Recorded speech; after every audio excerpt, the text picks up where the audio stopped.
오늘 그냥 끝낼까요, 문법? 어때? 뭘 원해? 좋아. 저 문법 더하면 나가겠습니다. 지금 집에 가겠습니다. 있어요? 그 정도는 아니에요? 그러면 문법을 좀 그냥 이어서 할게요. 오늘 되게 진짜 중요한 건데 흐름을 끊지 않는 게 더 좋을 것 같아요. 하나씩 배우고 싶은 사람도 있을 건데 하나씩 배우는 것도 좋긴 좋아. 그래서 집에 가서 어차피 또 공부해야 되는데 나중에 시험 기간 임박하면은 공부 못하니까. 자, 중간고사 안 보는 학교 다시 최종적으로 확인할게요. 마지막으로 중간고사 안 보는 학교 국어만 하는 거 국어. 안 보, 어디죠? 미나는 보지 보고 그다음에 또 예당 보죠. 예당 보는 걸로 떠들면서 단원 안 보고 청계 봐요. 청계도 원래 안 봤었는데 그치? 미나도 본댔고 서구는 당연히 볼 거고. 서구정은? 서구 안 봐? 선생님이 안 보신다고 하셨어요. 완전히 결정된 건 아니고 그렇게 추진 중이라서. 근데 왜 죽을 텐데 김학우서 또 서구? 박변이 가르치는 스타일이? 교과서 외고 안 가르치시니? 책 읽는 활동. 그거 말고 다른 작품이나 원래 다른 교과서 걸 가져다 가르치시는 학교 진료를 지금 안 그래? 진료를 그거 지금 서구랑 예당이 바뀌는 거 아니야 성격이? 서구는 지금 그럼 나중에 알려주면 알려줘요? 능동은 봐요? 안 보고 학점이죠? 지영이는? 안 볼 것 같은데 다시 한번 여쭤볼게요. 네. 서구 뭐지? 다른 식으로 어렵게 하려는 건가? 자, 아무튼 자 그러면 일단 일단은 괴로울 때 한 번에 괴로운 걸로 하고 그냥 나갈게요. 그러면 괜찮죠? 또 재밌지 않아요 문법도? 선생님 지금 하는 거 이해 안 되진 않죠? 그럼 대단한 거야. 이거 고등학교 애들도 이해하기 어려운 거라서 너무 잘하고 있는 거예요. 자 그러면 다음에 이어가지고 이번에는 선생님이 모음 탈락 설명하겠습니다. 근데 모음 탈락은 아까도 말씀드렸지만 그다지 그렇게 중요한 시험에서 다뤄지는 경우가 없고 어렵게 할 때 오히려 해요. 어렵게 나올 때, 어렵게 내고 싶을 때 어떻게 내냐면은 너희들은 아직 사실 몰라도 되거든. 왜냐면 고등학교에서도 이걸 그렇게 중점적으로 가르치는 학교는 없고 오히려 수능에서 아니면 내신에서 어렵게 낼 때 보통 내시거든요 이거를. 그래서 너희들이 만날 일은 없을 것 같아서 선생님도 그냥 가볍게만 하고 넘어갈 건데 나중에 혹시 하다가 이해가 안 되거나 그런 부분은 질문을 하시는 걸로 하세요. 자, 여기죠? 다음 탈락은 또 뭐가 있냐면 사실 자음구 단수나 말고는 별로 문제 낼 게 없어요. 단독적으로 나오는 경우는 별로 없고 탈락의 파트나 다른 것과 섞여서 나올 때는 조금 나올 수 있습니다. 자, 예를 들면 이런 거예요. 자음 탈락은 자음군 단수나가 제일 덩치가 크고 히읗 탈락, 니을 탈락이라고 되어 있는데 얘는 이름도 되게 단순하게 지어놨어요. 이름이 뭐야? 히읗 탈락이야. 그럼 뭐가 탈락해? 뭐가 탈락해? 히읗이 탈락하는데 그러면 조건이 있다 그러지. 문법은 항상 뭐야? 이름을 확인하고 그 이름의 의미가 무엇인지 확인하고 어떤 조건에서 그렇고 어떤 현상이 일어나는지 볼 건데 히읗이 음절의 끝소리인 봐봐. 조건을 찾아야 돼. 조건. 음절의 끝소리인 히읗, 니은, 히읗, 리을, 이은이 자 여기 있네. 모음으로 시작하는 어미나 전미사와 결합. 자 조건이 1번 음절의 끝소리일 것, 두 번째 모음으로 시작할 것. 근데 그 성격이 뭐야? 어미나 접사 같은 형식, 전미사 같은 형태, 형식, 형태소라는 거죠. 아무 데나 탈락하는 게 아니라. 됐어요? 그럼 어떤 경우가 제일 많으냐면 사실은 이렇게 어간인 경우가 제일 많아. 어간. 그 다음 리을 탈락도 마찬가지야. 리을 탈락도 리을이 탈락하는 현상입니다. 거기까지는 알겠죠? 근데 리을이 언제 탈락하는지 조건을 항상 찾아보라 하겠습니다. 합성이나 파생의 과정에서. 그럼 이게 무슨 말인지 알아야 돼. 이것은 단어 형성 과정이었어요. 아직 안 배웠어. 너희들 이거 배운 적 있니? 합성어, 파생어? 이 세상에 존재하는 단어는 혼자 존재하는 애들도 있지만 여러 가지 단어가 결합해가지고 새로운 단어를 만들어서 이 세상에 많은 단어들을 탄생시켰잖아? 근데 그 성격 중에 합성이라는 게 있고 파생이라는 애가 있는데 얘 말 그대로 봐봐. 합성이라는 거는 얘니 A하고 B가 결합을 하는데 너희들이 볼 때 어떤 게 더 독립적이고 각각 더 분리가 돼 있는 느낌이야? 파생하고 합성하고. 누가 더 대등해 보여? 파생은 뭐야? 파가 나을 파야, 나을 파. 여기 이렇게 있고 이렇게 세운 걸 나온 거야, 나온 거. 얘는 두 개가 대등하게 합쳐진 거야. 알겠어요? 그래서 우리가 이거 나중에 배울 거니까 천천히 할 건데 실질적 의미를 가지고 있는 형태소, 실질 형태소를 우리가 단어 형성에서는 어근이라는 표현을 쓰거든요. 어근. 그리고 실질적인 의미는 가지고 있지 않고 의미의 뜻을 보조하거나 뭐 문법적 기능을 하는 애를 접사라고 해요. 접미사는 들어보세요. 접미사, 접두사. 이거 지금 배우는 건 아니기 때문에 그냥 어떻게만 이해하고 계시냐면 얘는 형식적 의미만 가지고 있어요. 선생님 질문해 볼게. 합성어는 뭐와 뭐가 결합한 걸까? 자, 예를 들어보자. 이거 설명을 해줄게. 자, 지우개야, 지우개. 그치? 그 다음에 손발이 있어. 이것도 손발, 지우개 새로 나누나요? 맞죠? 얘 어떻게 나눠요? 뭐 더하기 뭔 거 같아? 지 더하기 우개 같아? 아니지. 이거지, 이거. 그치? 그럼 얘는 지우 어디서 온 거야? 지우다에서 온 거야. 실질적 의미가 있니 없니? 선생님이 실질적 의미라는 건 뭐라고 말했냐면 머릿속으로 그 구체적인 어떤 행동이나 대상이 떠오르면 되는 거야. 떠오르지. 지우는 행동 떠오르지. 실질적 의미가 있어. 개는 무슨 뜻일 것 같니? 덮개, 가리개, 그치? 마개 무슨 뜻이야? 이거 하는 도구. 그렇지? 그러나 얘가 독립적으로 자기의 실질적 의미를 가지고 있나 생각해봐봐. 개 하면 떠오르는 실질적 대상이 있어? 없지. 선생님 멍멍이야. 그 뜻 아니잖아. 그치? 아 얘는 어떤 형식적 의미만 가지고 있구나. 자기가 독자적인 의미를 갖고 있는 애는 아니구나. 이런 애를 우리가 접사라고 부른다는 거예요. 나중에 더 자세히 배웁니다. 얘를 어근이라고 부릅니다. 그럼 얘는 어때요? 뭐 더하기 뭐야? 손과 발이란 뜻이지. 손은 실질적 의미가 있니 없니? 있지. 얘 뭐야? 어근이야. 얘는 발 몰라? 뭔지 떠올릴 수가 없어 도저히? 아니지? 얘도 실질적 의미를 가져. 자 이렇게 어근과 어근이 더한 걸 우리는 합성됐다라고 표현해. 파생이라는 건 어디서 파생된 거냐면 지우라는 애가 개를 붙여서 지우가 메인이지. 맞아? 그래서 여기서 뿅 하고 나온 거야. 그래서 파생됐다라고 표현해. 대충만 알면 되고 여기서 핵심은 뭐냐면 그렇게 형태소와 형태소가 결합해서 어떤 단어를 만들어가는 과정이구나 이렇게 이해하시면 되겠죠. 거기까지는 알겠죠? 그것만 알고 가면 돼요. 자 그럴 때 조건 1번이야. 두 번째 암만의 끝소리는 니을이어야 돼. 맞습니까? 뒤에 따라오는 애는 누구여야 되냐면 니은, 디귿, 시옷, 지읒. 자 앞에서 탈락하거나 이게 첫 번째 케이스야. 두 번째 케이스는 뭐가 있냐면 자 용언의 어간 발음 자음 리을이 몇몇 어미 앞에서 탈락하는 현상이에요. 이 두 가지 케이스. 얘들아 이거는 이렇게 설명을 들으면 되게 어려운데 막상 해보면 아무것도 아니다. 해볼게요. 자 우리가 의문의 변동은 의문 변동 배우잖아 지금. 소리의 개념이라고 했다 얘들아. 소리 표기와는 일치될 수도 있고 아닐 수도 있어. 음의 탈락 현상이나 음이 첨가되거나 음이 빠지거나 음이 교체되거나 이런 현상이라는 거지. 그럼 여기서 해보죠. 얘 뭐지? 어떻게 해보? 좋아 이러면 변태같지?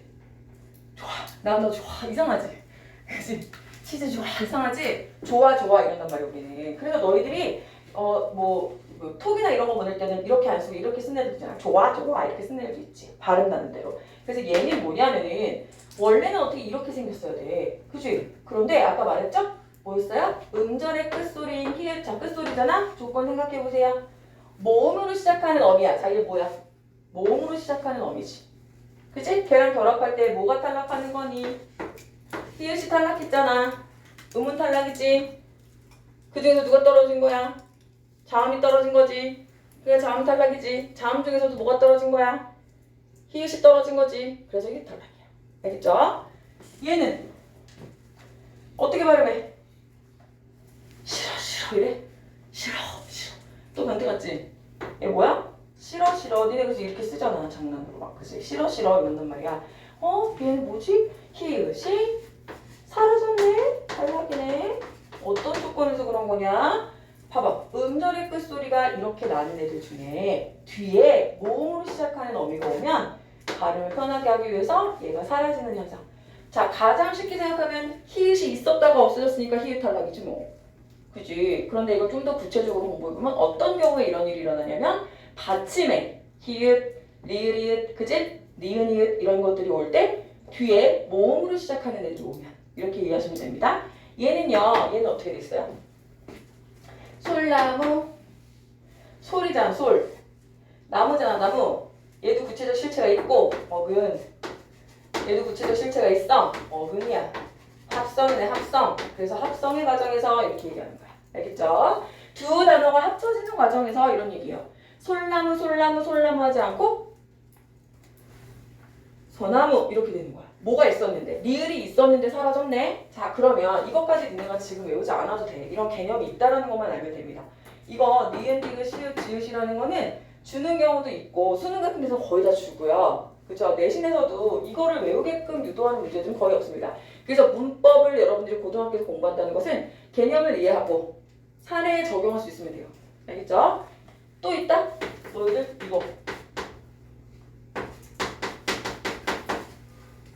이거 어떻게 읽어? 어떻게 돼? 두 개 합치면 화살. 이게 화살이야. 알겠지? 알겠지? 그 다음에 아이고 아들이 아니라 딸이 됐다. 이런 식으로 딸님께서는 안 그러지? 뭐라고? 따님께서는 이러죠.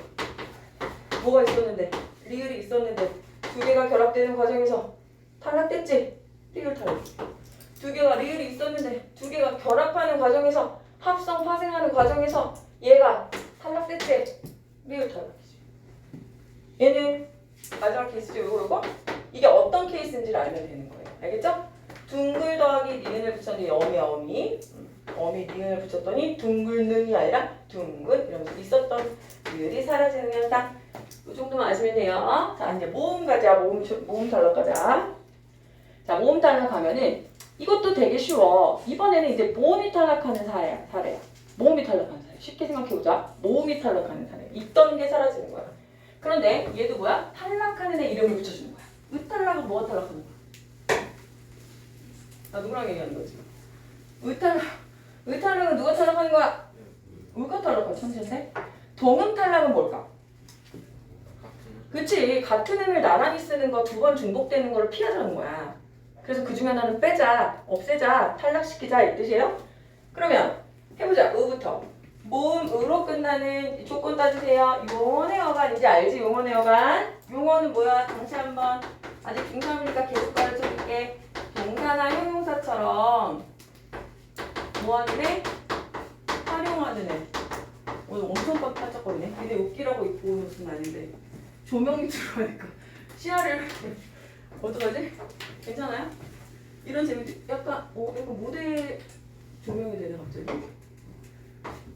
괜찮죠? 네. 지금 정상이야? 자, 용언의 어간. 용언의 어간이라는 거는 동사나 형용사 같이 활용하는 말 꼭 기억해야 돼. 그죠? 그 중에서 변하지 않는 부분 어간. 뒤에 변하는 문법적 기능 어미. 기억나시죠? 어간 뒤에 아어로 시작하는 어미가 붙을 때 그가 탈락하는 현상입니다. 자, 그럼 뭐가 있을까요? 어디 있어요? 여기 있어요. 기본형. 자, 용언에서는 항상 기본형을 먼저 생각하는데 기본형이 얘 기본형 뭐니? 쓰다지 쓰다. 그치? 쓰다가 올 때 탈락해 안 해? 탈락 안 하지? 쓰다 쓰고 탈락 절대 안 하지? 어떤 경우에 뭐야? 아나 어로 시작하는 어미가 오면 다른 일이 생기는 거야. 자, 어떻게? 쓰어. 야, 이 펜 나 써도 돼? 그러면 그래 써. 이래? 너 많이 써 이러지? 많이 써 이러지 않아. 왜 그랬지? 라고 생각해보니까 이렇게 뒤에 아나 어의 모음의 어미가 오면 어떻게? 얘를 발음하지 않는다. 자, 근데 여기서 네가 주의할 게 너희들이 주의할 게 있어. 아까 얘 있지? 얘는 표기에 반영돼야 안 돼? 발음하지 않는다고 해서 이거 이렇게 쓰지 않지. 그지? 발음은 좋아한데 표기는 이렇게 쓰지 않아. 그지? 그러니까 얘는 뭐야? 표기에는 반영해? 안 해? 안 해. 이런 거 물어봐요. 이런 거 물어봅니다. 표기 반영은 안 하고 발음만 반영해. 쟤는 어때? 쟤는 의가 탈락한 거를 소리로만 하고 표기는 그대로 둡니까? 아니죠. 쟤는 다 탈락하는 거야. 얘는 다 사라져. 그래서 얘는 표기에도 반영. 이런 거 가끔 물어볼 수 있어요. 이런 케이스들은 다른 경우에도. 이것도 잠그 다가 기본형인데 아나어가 오면 어떻게 돼? 의가 사라지고 잠가 이렇게 된다는 거야. 얘도 역시 표기 반영이에요. 자, 이번에는 동음 탈락으로 가보겠습니다. 여기도 마찬가지로 어간말에 오는 모음이 아나어일 경우에 뒤에 또 아나어가 오면 동일할 때 하나가 탈락되는 현상입니다. 여기 볼게요. 가 다음에 아서가 오면 가랑 아랑 겹치지? 이럴 때 우리가 가서 너 슈퍼 가서 파 좀 사와 이러지 않단 말이야 엄마가. 슈퍼 가서 이런단 말이야. 알겠지? 자, 근데 여기는 동음이기 때문에 하나가 탈락하는 거 여기도 표기 반영하죠. 자, 마지막 마찬가지입니다. 타다, 탔다. 선생님 저 오늘 지금 방금 버스 탔어요 이러지 않아. 그치? 탔어요 이래. 두 개가 같기 때문에 하나는 말린다. 어떻게 하는 건지 알겠죠? 어렵지 않습니다. 여러분 다 충분히 하실 수 있어요. 자, 거기 보시면 왜 음운 탈락 현상이 일어나는 걸까요? 라고 되어 있어. 음운 탈락이 일어나는 것은 발음을 간편하게 하기 위해서야 라고 되어 있지? 친절하게 설명되어 있어. 자, 자음동어가 일어나지 않는 한 리을의 발음을 온전하게 할 수 없다는 데서 비롯된 것이지. 또한 모음이 탈락하는 까닭은 우리말에서는 모음의 연속 배치를 싫어해. 그래서 그렇다. 이 정도만 알면 되겠습니다. 제가 아까 말씀드렸지만 교체는 표기에 반영이 잘 안 돼요. 그런데 탈락은 주로 표기에 반영이 됩니다. 자, 그런데 그럴 수밖에 없는 이유가 뭐냐면은 아까 자음군 단수 같은 경우는 예외 구정 같은 게 있었지. 예외 규정이 있었잖아. 그지? 그럼 걔는 그냥 함부로 탈락을 시켜버리면 표기를 다 빼버리면 원인을 다 잃어버리게 되잖아요. 그렇기 때문에 쉽게 탈락, 자음 탈락을 제외하고는 모음 탈락은 그래서 표기에 반영이 되는 경우가 많은 겁니다. 알겠죠? 자음 탈락과 달리. 자, 오른쪽 가서 개념 확인과 개념으로 기출 분석하기. 제가 보기에는 뒤에 사이소리까지 나가는 건 무리인 것 같아요. 여러분 지금 영혼이 멀리 어린 걸 떠나고 있어요. 그래서 마지막 시간은 문항을 하겠습니다. 그게 낫겠죠? 근데 여기까지 할게. 이거 어려워서 되게 어렵습니다. 잘하고 있어요. 너무 잘하고 있어요. 자, 개념하기 그리고 개념으로 기출 분석하기 해보세요.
풀었을까요?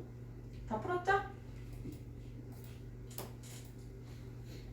네, 여러분 보시기 편하게 바로 답이 있는 걸로 진행을 할게요.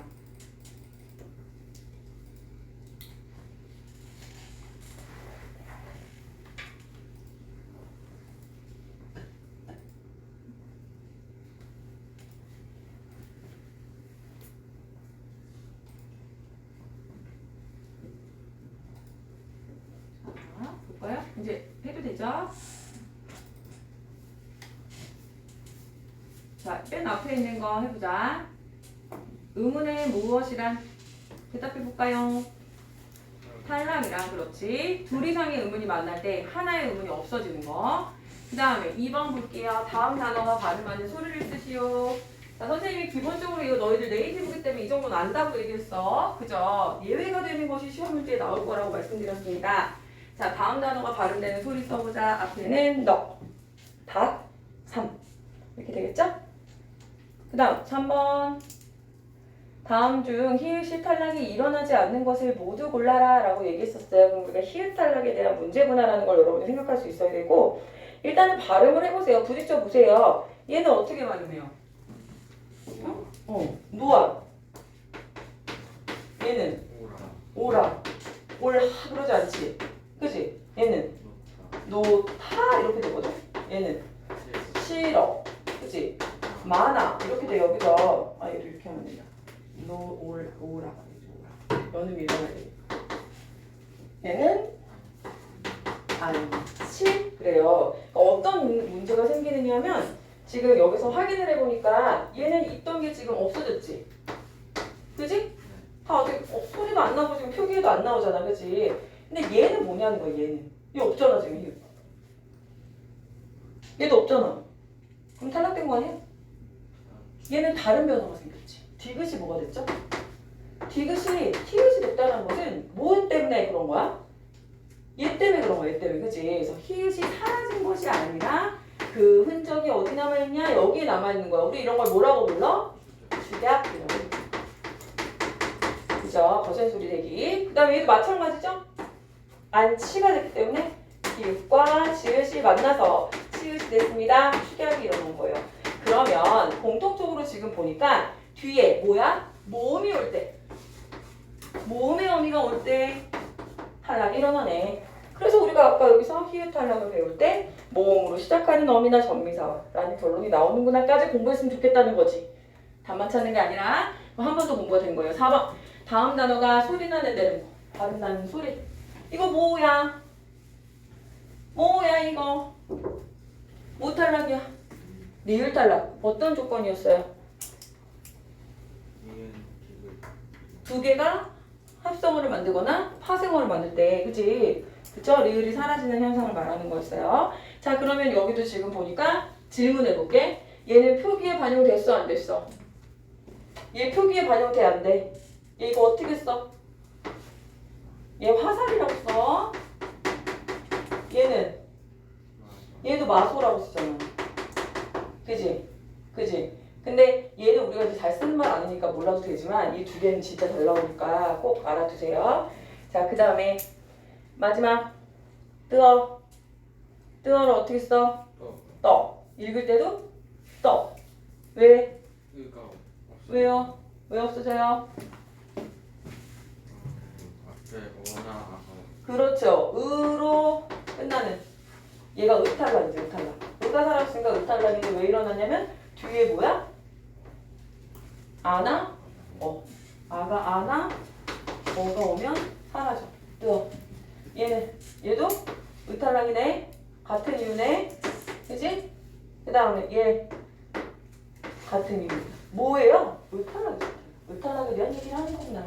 질문, 표기와 발음 모두 반영되어 마지막 문제 3번. 돌다, 낳다, 쓰다, 가다. 얘들아 이거 있잖아. 뭐에 대한 문제인 것 같냐면 의문 탈락인 것 같아. 문제에도 써있어. 의문 탈락 여러 종류에 대해서 하나하나 분석해 보라는 거야. 이럴 때 지금 제가 말씀드리고 싶은 거는 이런 문제를 푸는 요령을 설명을 해드리면 이 문제에서 너희들이 보기를 본다고 해서 이 문제가 어떻게 나오는지는 해결이 안 돼. 맞지? 이런 경우는 여기 예시가 나와 있다 그러잖아? 여기 이제 개념이 나와 있으면 읽어야 되지만 예시가 나와 있으면 먼저 읽지 마세요. 그럴 필요가 없어. 그냥 얘 의문탈락 얘기하는 거구나. 그 다음에 바로 어디로 가냐면 선지로 가서 거기서 해석하는 것과 얘가 일치되는가를 확인하는 게 훨씬 빨라. 알겠죠? 어떤 애들은 이거를 그냥 다 해보고 있는데 그러면 안 돼. 문제 풀 때는. 자, 해볼게요. 이걸 지금 보고 있으면 뭔지는 알잖아 우리가. 이렇게 니랑 결합할 때는 이거 어떻게 되지? 니을이 탈락되네? 알겠는데 밑에서 뭘 물어볼지 몰라. 알겠죠? 그러니까 밑으로 바로 가볼게요. A에서는 그럼 A로 가는 거야 그때. 어간의 끝소리 니을이 니은으로 시작하는 어미 앞에서 탈락했나? 그거만 확인하면 돼. 니을로 끝나는 어간이 맞네? 니은으로 시작하는 거에서만 탈락했니? 맞는 말. 이렇게 판단하는 거야. 알겠죠? 문법이 그렇게 무조건 외우기만 하는 식의 문제가 아니라는 거. 하지만 문법은 문학이나 뭐 비문학과는 달리 어느 정도의 개념은 완전히 알고 있어야 빠르고 정확하게 풀 수 있어서 공부하는 겁니다. 알겠죠? 그 다음에 문법이 되게 중요한 이유는 선생님 문법이 왜 체계가 중요하다고 말하냐면 이게 무슨 말인지 모르면 되게 어렵거든. 어간의 끝소리가 무슨 말인지 모르면 미치는 거야. 뭔 말이지 이게? 어미가 뭐지? 이러고 있으면 안 돼. 자, B로 갑니다. 나를 나로 발음하는 것은 의문의 탈락이 표기에 반영된다고 볼 수 있어? 아니, 나를 이렇게 쓰고 발음은 이렇게 하는데 표기에는 반영되지 않았지. 그러니까 맞는 말이야. C에서는 어감의 모음 의가 모음으로 시작하는 어미 앞에서 탈락하는지 가서 확인하면 돼. 의가 자음일 때는 아닌데 모음일 때는 탈락했네? 변화가 있네? 차이가 있네? 그거 확인하시면 돼요. 조건 봤더니 모음으로 시작하는 어미 앞에서만 탈락했네. 이거 보면 알 수 있네. 이렇게 이해하시면 돼요. 그 다음 D에서는 어간의 모음과 동일한 의문이 연결되어 있을 때만 탈락하네. 그지? 조건이 맞네요. 5번 A에서 D를 보니 의문 탈락에는 자음과 모음 탈락이 둘 다 있다. 맞지? 아까 2번이 답이 되는 겁니다. 아시겠죠? 오케이. 자, 잠깐 쉬지 말고 문학을 할 건데 오늘 만세전을 할 거야. 근데 사실 만세전 되게 어렵거든? 일단은 좀 하고 끊어갈게요.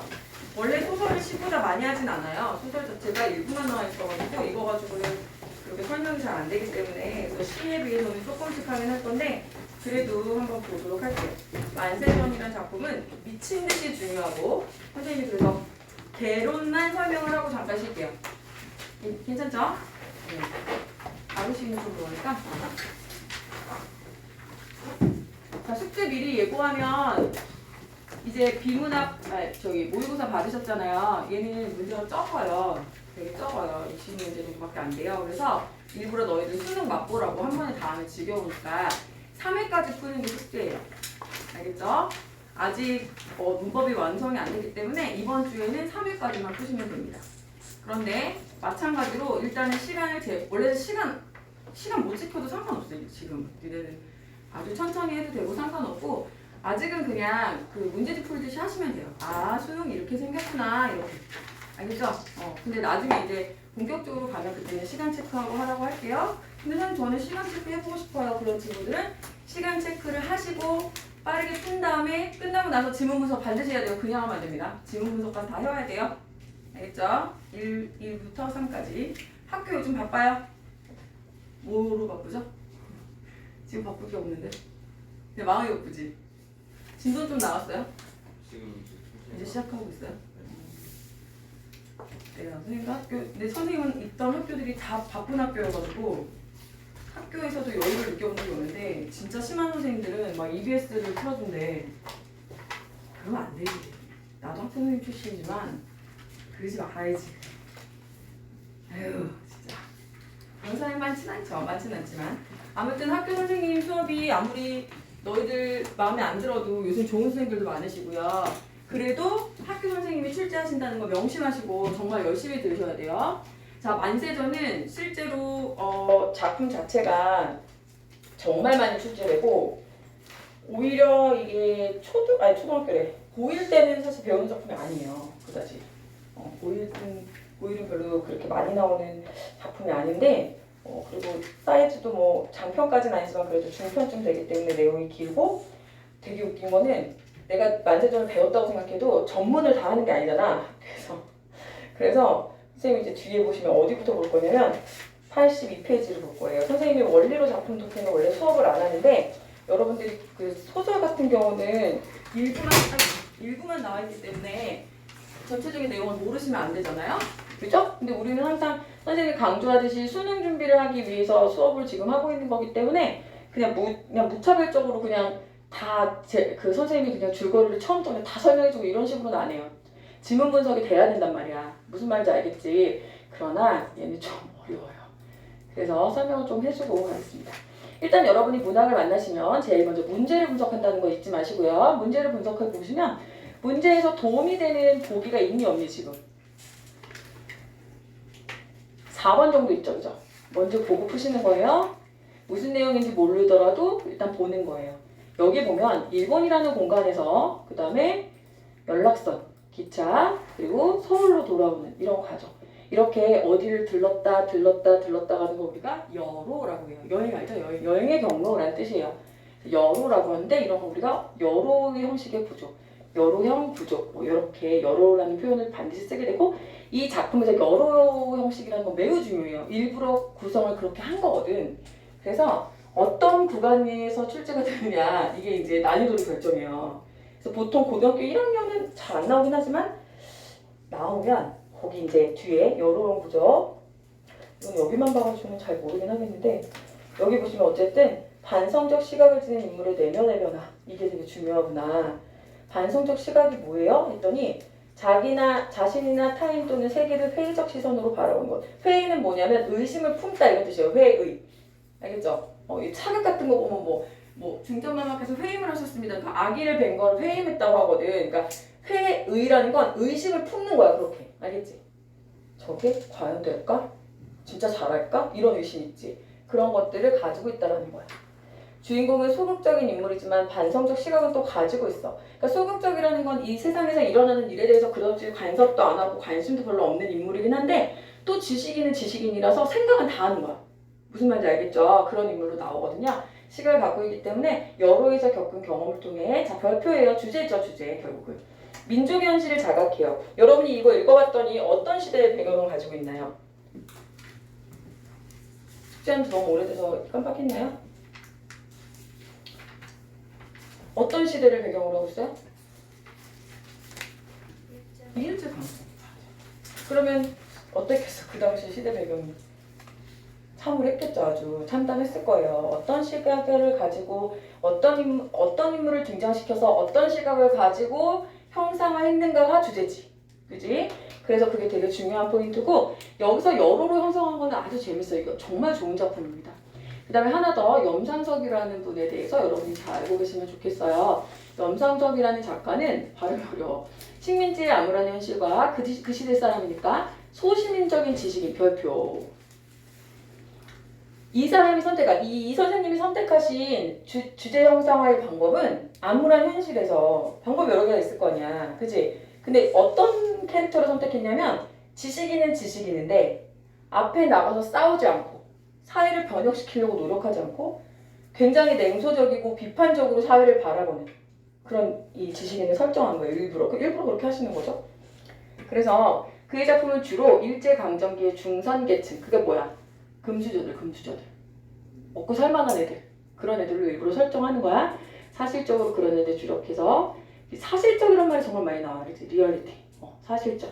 그의 대부분의 작품에는 사실주의적 그러니까 그 시대의 일상생활을 마치 옆에서 보는 것처럼 되게 자세하고 선명하게 기록하는 무슨 뜻인지 알겠죠? 이것만 읽고 있어도 그 당시에 참 사람들이 어떻게 살았겠구나 어떤 말들을 나누면서 살았겠구나 어떤 직업을 가지고 어떤 어려움을 겪으면서 살았겠구나를 느낄 수 있을 정도로 굉장히 자세하고 섬세하게 그리고 있습니다. 또한 현실에 대한 자기만의 독특한 부정적 정신 이거예요. 자, 그런 문체를 형성한 것이 특징이다. 말이 좀 어렵더라도 좀 친해지도록 노력하세요. 자, 이 별표 치고 여기다가 좀 선생님 정리를 해주겠습니다. 자, 근데 재밌는 건 봐봐. 동경에서 출발하거든요. 그리고서 다시 마지막에 여기 동경으로 돌아가요. 동경에서 출발해서 동경으로 돌아갔기 때문에 우리가 이런 걸 원점 회귀형이라고 해요. 원점 원래 있던 곳으로 획이 돌아서 휙 돌아간다. 알죠? 원점 회귀형 구조를 가지고 있다. 자, 이 사람이 왜 동경이냐면 나는 원래 누구야? 지식인이거든? 지식인인데 동경에 살면 지식인이 봐봐. 얘 집 부자니까 동경에 유학 갔을 거 아니야. 먹고 살만한 애야. 자, 동경에 살아. 동경에 산다는 건 무슨 뜻이냐면 자, 중산층 이상의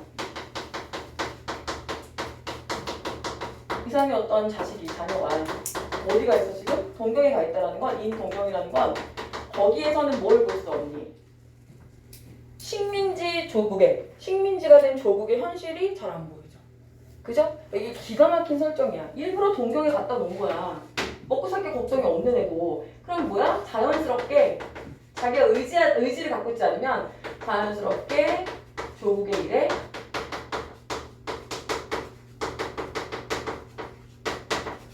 무감각해질 수 있게 설정을 한 거야. 이해됐죠? 일부러 설정을 이렇게 한 거예요.